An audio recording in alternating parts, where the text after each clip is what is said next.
भाई ये तो दिसंबर मतलब Q3 के भी वॉश आउट होने के काफ़ी चांसेस हैं, ये आपको ये बता रहा है। अब कहने को दिसंबर ईयर एंड होता है तो बहुत लोग अपनी परचेजेस को पोस्टपोन करते हैं, लेकिन ये लाइक टू लाइक कंपैरिजन है ना, दिसंबर टू दिसंबर का कंपैरिजन है। पैसेंजर व्हीकल में भी गिरावट है, हालांकि उतनी नहीं, 3% के करीब की, और पेट्रोल वाले व्हीकल्स में 25% की गिरावट है। इलेक्ट्रिक और CNG के व्हीकल्स थोड़े से बेटर कर रहे हैं, तो वो एक इंटरेस्टिंग चीज़ है। लेकिन इस चीज़ को मैं अपफ्रंट क्यों रख रहा हूँ, कुछ देर में बिग स्टॉक्स में भी डिस्कस करूँगा, इस चीज़ को मैं अपफ्रंट इसलिए रख रहा हूँ, मैं एक चीज़ क्लियर करना चाहता हूँ। मार्केट के गिरने में ऑब्वियसली जिस तरीके से मार्केट में वॉलेटिलिटी आई है वो एक चीज़ है, लेकिन मार्केट क्यों गिर रहा है उसका मेन कारण अर्निंग्स है। पिछली बार भी जो मार्केट गिरा था उसमें आपने उस भाई FI की सेलिंग, चाइना, ये सब वो सब फैक्टर डाल दिए थे, लेकिन ये सब अगेन ट्रिगर्स थे, रीज़न अर्निंग्स था। इवेंचुअली मार्केट अर्निंग के हिसाब से चलेंगे, वो हमेशा एक व्यू रहा है कि अर्निंग्स हिसाब से आएंगे, मार्केट इवेंचुअली हिसाब से जाएगा। तो एक रिस्क बन रहा है कि ये वाला जो अर्निंग सीजन है अक्टूबर टू दिसंबर, इसमें forget about green shoots, data और ख़राब लगे, इसकी पॉसिबिलिटी है। इस वजह से इस डेटा को भी मैं अपफ्रंट लेना चाह रहा था ना। बिल्कुल ठीक है इस समय, लेकिन ठीक है ये सब चीज़ें होंगी, लेकिन फूफा का मूड खासा बिगड़ा हुआ है। वो FIs की अनअबेटेड सेलिंग, हेडलाइन भी मेंशन था, कैश में, वायदा में कल भी, इस तरह का जो मूड बिगड़ रहा है, चल क्या रहा है, कैसे रीड कर रहा है आप इस डेटा पॉइंट्स को?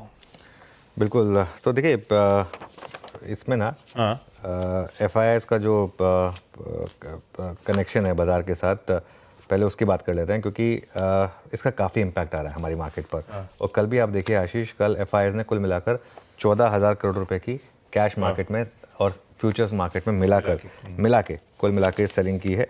और ये काफ़ी इंटरेस्टिंग है, क्योंकि अब तक हम क्या बात कर रहे थे कि 1,000 करोड़ की, 2,000 करोड़ की, 3,000 करोड़ की, ये सब सेलिंग जो है इनको मार्केट एब्जॉर्ब कर सकता है, लेकिन उससे ज़्यादा मार्केट शायद एब्जॉर्ब ना कर पाए। एक सेकेंड, एक और चीज़, हाँ, तो कल कैश में कितनी सेलिंग हुई? कुल मिलाकर कैश में 6,400 करोड़ की सेलिंग हुई, जो 28 नवंबर के बाद सबसे बड़ा है कैश मार्केट का नंबर। और इंडेक्स और स्टॉक फ्यूचर्स जो कि डायरेक्शनल होते हैं, उनको अगर आप मिला दें तो कुल मिलाकर 7,600 करोड़ की और सेलिंग हुई है, इंडेक्स फ्यूचर और स्टॉक फ्यूचर्स को मिलाकर। तो इसके लिए कुल मिलाकर cash plus index future plus stock futures, इन तीनों को मिलाकर हो गई 14,000 करोड़ की सेलिंग। अब दिक्कत क्या है कि ये जो FIIs का मूड स्विंग आजकल चल रहा है, ये मूड स्विंग थोड़ा सा आपका चार्ट बिगाड़ देता सारा का सारा। हम बात कर रहे हैं ना कि आप लॉजिकल स्टॉप लॉस लगाएं एक मार्केट में, तो शायद वो लॉजिकल स्टॉप लॉसेस ना लगे, लेकिन जिस तरीके से ये मशीनें फायर होती हैं, ये सारे के सारे चार्ट्स का समीकरण जो है वो बिगाड़ देती हैं।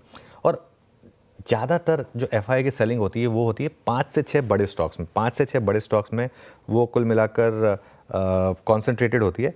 इसलिए रिलायंस वगैरह दबाव में बार बार आ रहे हैं, इसीलिए वो रिलायंस वगैरह, खैर रिलायंस के तो गिरने के अपने कारण भी हो सकते हैं, कुछ और भी हो सकता है। हाँ, ये एक रीज़न हो सकता है, लेकिन यही कारण है कि कुछ दिनों में ना, पिछले कुछ दिनों में जो मार्केट गिरा है वो इंडेक्स में ज़्यादा गिरा है। अगर आप ओवरऑल व्यू देखेंगे, कल सेकेंड हाफ में मिड कैप भी गिर गया, लेकिन अगर आप index versus Nifty versus mid cap या स्मॉल कैप देखेंगे, स्मॉल कैप ने तो भी 3 दिन पहले ऑल टाइम हाई भी लगा दिया था, कल मिड कैप भी सेकेंड हाफ में गिरा, उसका भी कारण है।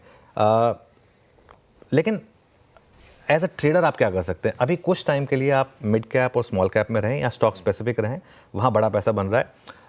और एक चीज़, महाराष्ट्र इलेक्शन के बाद जो हमने एक चीज़ डिस्कस की थी कि 3-4 थीम्स में रहें अब्बास साहब, और उससे ज़्यादा कुछ मत करें।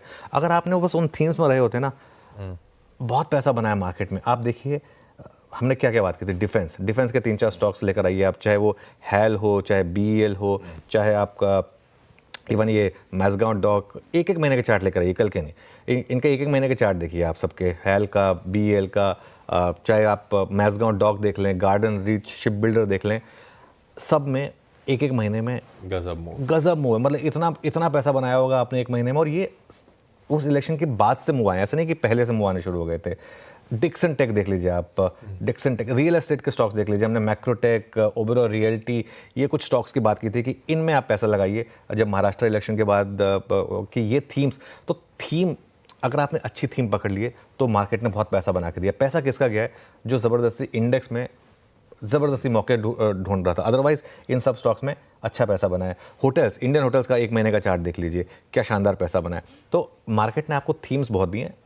देखिए, एक ट्रेडर का काम होता है मार्केट की थीम को रिस्पेक्ट करना। अगर स्टॉक स्पेसिफिक में पैसा बन रहा है और एक थीम में पैसा बन रहा है तो उसमें रहिए ना, क्या ज़रूरत है कि आपको इंडेक्स या बड़े स्टॉक्स में पैसा बनाना है। बड़े स्टॉक्स में पैसा नहीं बन रहा, लेकिन छोटे स्टॉक्स में पैसा बन रहा है, और ये छोटे स्टॉक्स भी नहीं है, ये रीजनेबली बड़े स्टॉक्स भी हैं, ठीक है। जहाँ तक मिड कैप की बात है, कल सेकेंड हाफ में मिड कैप क्यों गिरा उसका भी मैं कारण बता देता हूँ, क्योंकि कल मार्केट जिस तरीके से ताबड़तोड़ गिरे ही जा रहा था, एक रिस्क ओपन हुआ कि वो जो 24,180 का फ्राइडे का लो था, क्या वो भी टूट सकता है निफ्टी पर, और अगर वो टूटा तो वो ओवरऑल सेंटीमेंट काफ़ी ख़राब करेगा। इस वजह से कल कुछ लोगों ने मिड कैप में भी प्रॉफिट बुक कर लिया, लेकिन मेरा ये मानना है कि आज भी मिड कैप आउट परफॉर्म करेगा, और कल सेकेंड हाफ में मिड कैप में बिकवाली आई, लेकिन ओवरऑल जब तक 24,180 इंटैक्ट है स्क्रीन पर, मुझे लग रहा है कि एटलीस्ट मिड कैप की आउट परफॉर्मेंस है वो शायद कंटिन्यू कर सकती है। हैंड ओवर हार्ट कल से थोड़ा सा बेहतर दिन आज होगा, बेहतर स्क्रीन होगी ऐसा लग रहा है। हाँ, मतलब मुझे ऐसा लग रहा है कि थोड़ी सी कल के मुकाबले बेटर स्क्रीन हो सकती है आज, क्योंकि हम इतने ओवरसोल्ड हैं, और कुछ नहीं तो एक बार के लिए शॉर्ट कवरिंग की सेकेंड हाफ में अगर आ जाए तो मुझे तो उसमें कोई हैरानी होगी। ये इंपॉर्टेंट, कल जैसी पेनफुल स्क्रीन नहीं है, हो सकता है कुछ रिस्पाइट स्क्रीन पे नजर आए। आज के सेशन की डिटेलिंग पे आता हूं। गिफ्ट निफ्टी कह रहा है 50-60 पॉइंट दबाव के साथ आज शुरुआत करेंगे, गांधीनगर से इस तरह के क्यूज हैं। एशिया मिला जुला है, यूएस के बाजार थोड़े से पस्त थे, 1/3 2/3% के दबाव पे थे। बड़ा इवेंट सामने खड़ा है जिसकी हमने अपफ्रंट चर्चा कर ली है। शायद एक हॉकिश 25 बिप्स का कट आज शाम को आ रहा है। ऐसे में बाकी ग्लोबल समीकरण कैसे लग रहे हैं, ग्लोब का मूड कैसा दिख रहा है, हैंडओवर कैसा लग रहा है? देखिए, ग्लोब के जहाँ तक समीकरण की बात है, कल अमेरिकी मार्केट्स में लगातार 9th डे डाउ जोन्स गिरावट के साथ बंद हुआ है ना, और अब कहने को अमेरिका में सबसे बड़ी बुल मार्केट चल रही है, लेकिन एक रिकॉर्ड है ये, 1978 के बाद पहली बार 9 दिन तक लगातार डाउ जोन्स गिरा है। क्या ये भी एक सिग्नल दे रहा है आपको कि ग्लोबल मार्केट भी अपने आप को प्रिपेयर कर रही है एक करेक्शन के लिए? मेरा मानना ये है कि ये एक साइन दे रहा है आपको कि ये साल यूएस मार्केट का रहा है, अगला साल इमर्जिंग मार्केट का रहेगा, क्योंकि पैसा कुछ हद तक निकल कर वहाँ से इमर्जिंग मार्केट में आएगा। और 9 सेशन में बहुत ज़्यादा नहीं गिरा, लेकिन डाउ जोन्स सिर्फ 1600 पॉइंट गिरा, बस ये है कि थोड़ा रोज गिर रहा है ना। S&P 500 और नैस्डैक में भी कल थोड़ा प्रेशर दिखा, और एनवीडिया का शेयर हमने लगातार बात की है कि अब करेक्शन फेज में आ चुका है। 1 महीने में 7% एनवीडिया गिर चुका है, और 6 महीने की पूरी रैली अब एनवीडिया की खत्म हो चुकी है बेसिकली। लेकिन 10 ईयर बॉन्ड यील्ड और डॉलर ये फ्लैट है आपके इस मूव से पहले। अब आज क्या फैसला आएगा यूएस में, वो इंपॉर्टेंट है। आज जेरेमी पावल, खैर वो अकेले फैसला नहीं लेते हैं, पूरी की पूरी FOMC फैसला लेती है, लेकिन उनको लीड करेंगे जेरेमी पावल, वो आज डिसीजन लेंगे।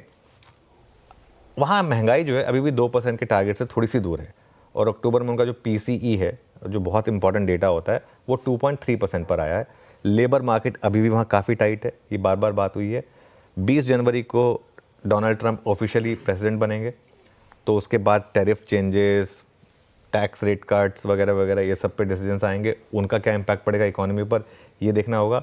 बोफा के CEO उनको मानना है कि 3 और रेट कट होंगे 25-25 बेसिस पॉइंट के, लेकिन मॉर्गन स्टैनली का ये मानना है कि जनवरी में पॉज आ सकता है, क्योंकि जो डेटा आया है, रिसेंट जो डेटा आया है, उसके हिसाब से जनवरी में एक पॉज की एक्सपेक्टेशन है। तो ये कुल मिलाकर ग्लोबल सेटअप है। ग्लोबल सेटअप में बस सब टाइम ही बाय कर रहे हैं आज के बड़े फैसले से पहले। बड़ा फैसला सामने खड़ा है। FIs के दांव पेच पे बढ़िया चर्चा हो गई, कुछ गाज गिरने की बातचीत हो गई। वो जो कल शाम को आया सर्कुलर था, वोलेटाइल इंडेक्स है। आप कई बार वो बाज के थ्रू दिखाते हैं किस तरह से अनट्रेडेबल ये मार्केट बन गया है। ये अब